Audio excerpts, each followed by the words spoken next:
doing today? Welcome to Cross by Felicia. Thank you for stopping by. I have got the most adorable Easter cross for you all today. I'm participating in the Easter DIY challenge that Heidi Sonboul is hosting. I will put a link in my description box below for her channel and the playlist. Check it out after my video. I had so much fun giving away the Dremel last week that I decided to give away another one this Friday, March the 20th, as a happy Easter to you.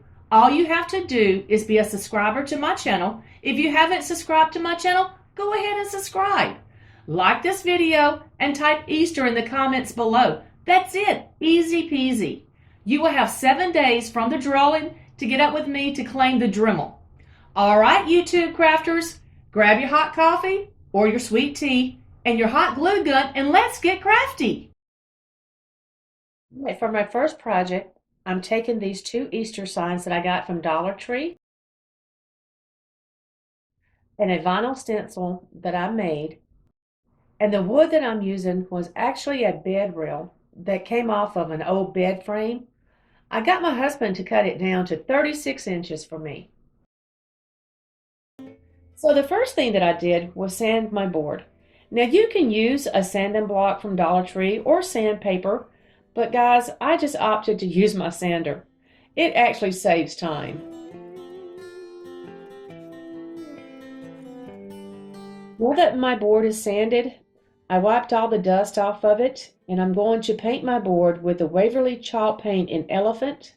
I applied 2 coats of paint on the front, the back, and on each side.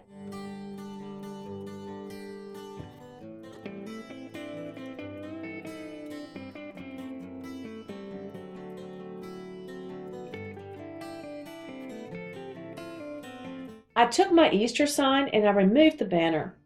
I used a pencil and I drew the lines marking off the arms of the bunny and the ears. Then I took my Dremel with my router attachment and I just cut off the ears and the arms of my little bunny.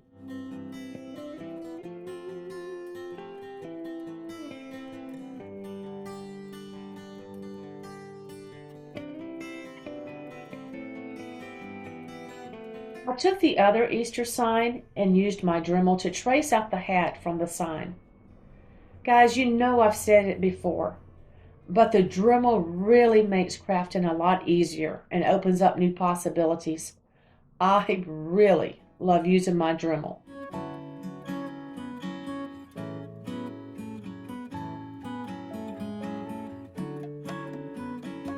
I used my sanding block and sanded my little bunny where I had made my cuts.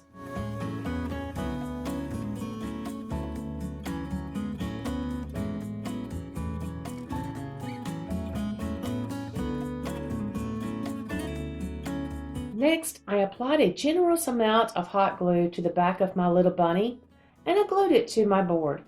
I repeated the process on the hat also.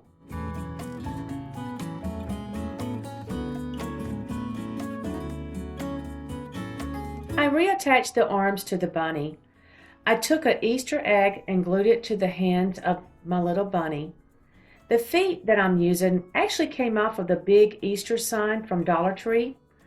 I didn't need the feet on that sign, so I just popped them off and kept them in case I ever wanted to reuse them.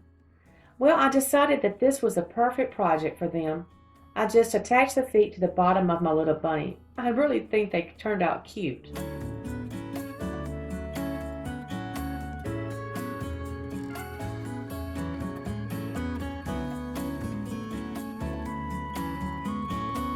I placed my vinyl stencil that I had cut out on my vinyl cutter on my board. Then I just took my Waverly chalk paint in the color white and I just painted over my stencil.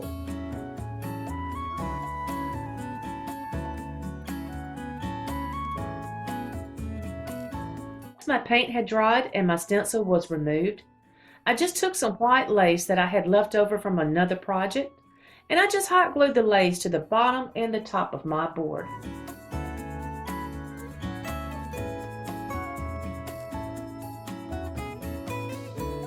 That my lace was glued down, I took a small piece of blue ribbon and I glued it to the neck of my little bunny. And then I made a bow and attached it to the side of the neck of my bunny.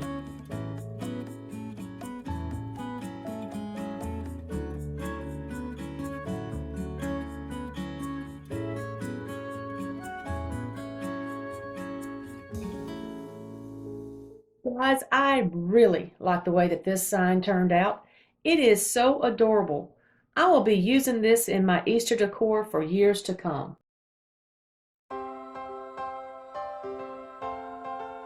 For my next project, I'm going to make a single tiered basket. You will need a stove burner cover. I got it from Dollar Tree.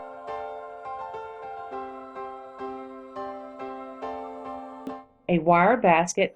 I got it from Dollar Tree as well. A candle plate. It came from Dollar Tree, and a candlestick. It came from Dollar Tree as well. I'm using Palmer paint in the color aquamarine. I got that from Walmart. A knob. Now I got this from Home Depot. It was around $3.50. Home Depot has cheaper knobs around $1 to $2 mark. I just really liked this one, so I went on and spent it. It was a little higher than I wanted, but hey, it's going to look really good.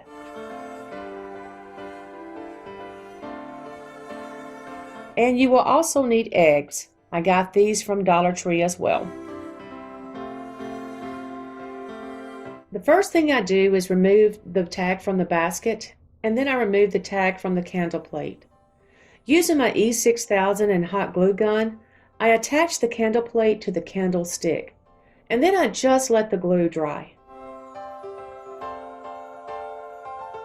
Once the glue dried, it was ready for paint. I didn't have the color I wanted in spray paint on hand, so I used my Palmer paint in the color aquamarine and thinned it down with a little water, and then I used it in my airbrush gun. The airbrush isn't needed for this project. You can use spray paint or even brush it. I just like the smooth finish you get from spray painting or airbrushing it.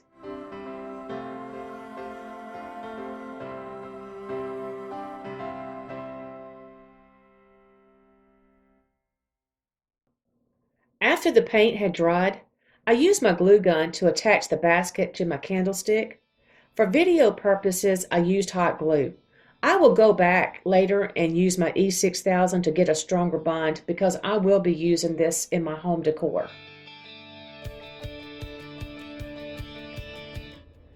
Now that my basket is attached to my candlestick, I just filled my little basket with eggs.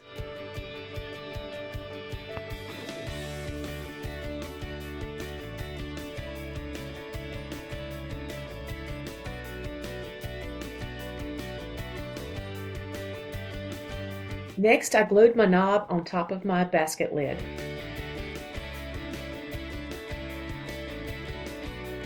I think this turned out just adorable. You can fill it with literally anything, and it can be used for any season, holiday, or daily use. It can be used for so many different purposes. I can see it being used in the kitchen for fruit, or on my coffee bar for K-cups. I definitely will be using this in my home decor. For this project, you will need a picture frame or a sign. I got this one from Dollar Tree.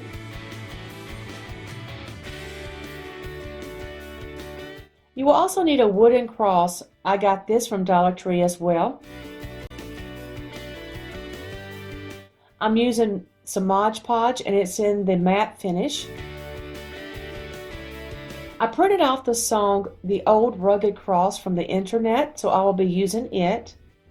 And then I took 6 tea bags and I steeped them in 3/4 cup of hot water and I let it sit for about 20 to 25 minutes. The first thing I did, I took the song and I crumpled it up into a ball. Then I unfolded it, pressing out some of the wrinkles. And then I took a tea bag and went all over the front and back of the song. The more tea bags that you use, the darker aged look you will get, but make sure that you completely cover the front and the back of the song really good with the tea. Next, I wanted a more aged look, so I just started tearing off all of the straight edges all around my song. I took my sign and I wanted to get the glass out, so I removed all of the glue around the glass of the sign, but for video purposes, I had already had a glass already out of another sign. I took a razor blade and removed the painted words from the sign. Then I used some acetone to remove any residue left from the paint. I cleaned the glass really good.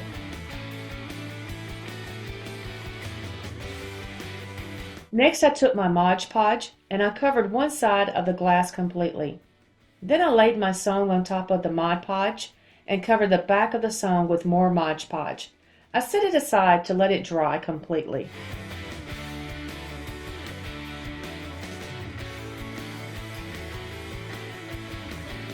I took my cross and removed the base of it. Then I lightly sanded the bottom. I took my hot glue gun and glued the glass back into my picture frame.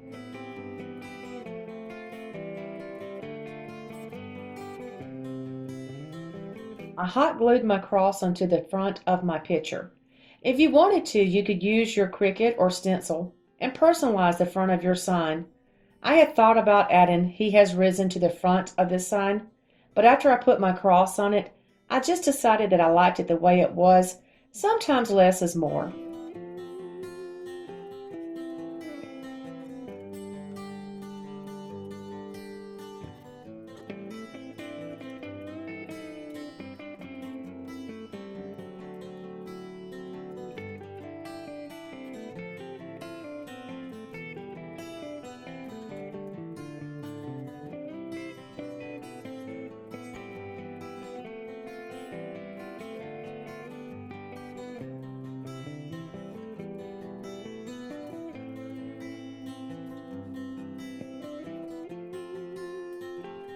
I really, really love the way that this sign turned out. This song has a lot of sentimental meaning to me. It was one of my mom's favorite hymnals. I remember the choir singing it almost every Sunday at church when I was a kid. I will be using this picture year-round in my decor and remember my mom every time I see it.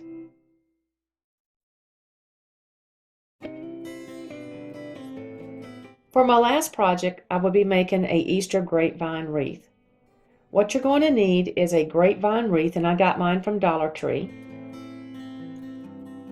Then a tiny grapevine wreath. I got this from the thrift store. I think I got like a package of 12 for like $3.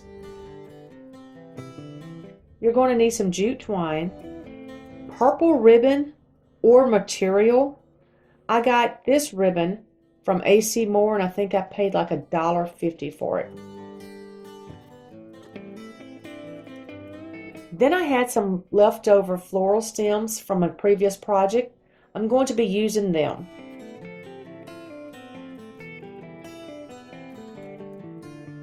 You're going to need some toothpicks. You're also going to need a cross.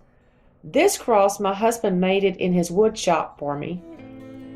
The first thing I did was I sanded my cross down, just trying to get some of the rough spots off of it. Next, I took my E6000 and my hot glue gun and I glued my cross together.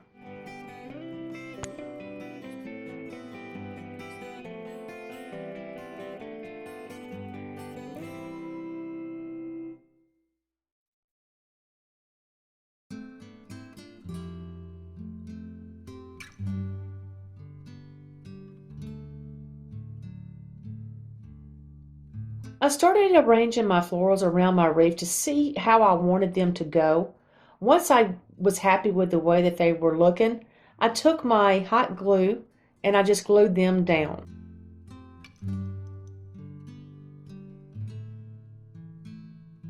I took my burnt umber paint in the Palmer paints and I painted my toothpicks.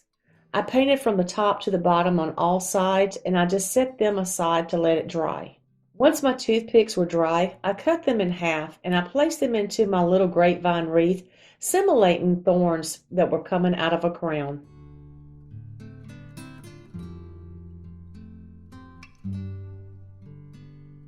I took a piece of my white Easter garland that I had left over from a previous project and I just wrapped it to the bottom of my cross and then I just hot glued it into place.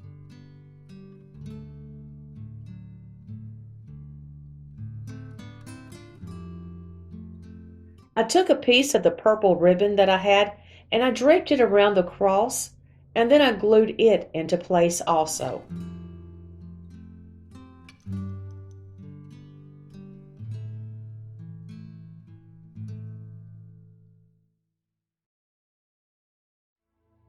Next, I took the crown of thorns and I glued it on to the top of my cross.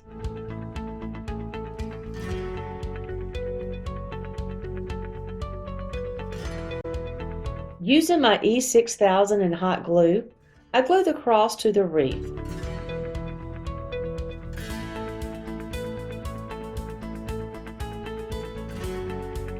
I just love the way this wreath turned out. It actually turned out a lot better than I thought it would. These Easter projects turned out so beautiful. I don't know which one is my favorite. Let me know in the comments below which one you like the best.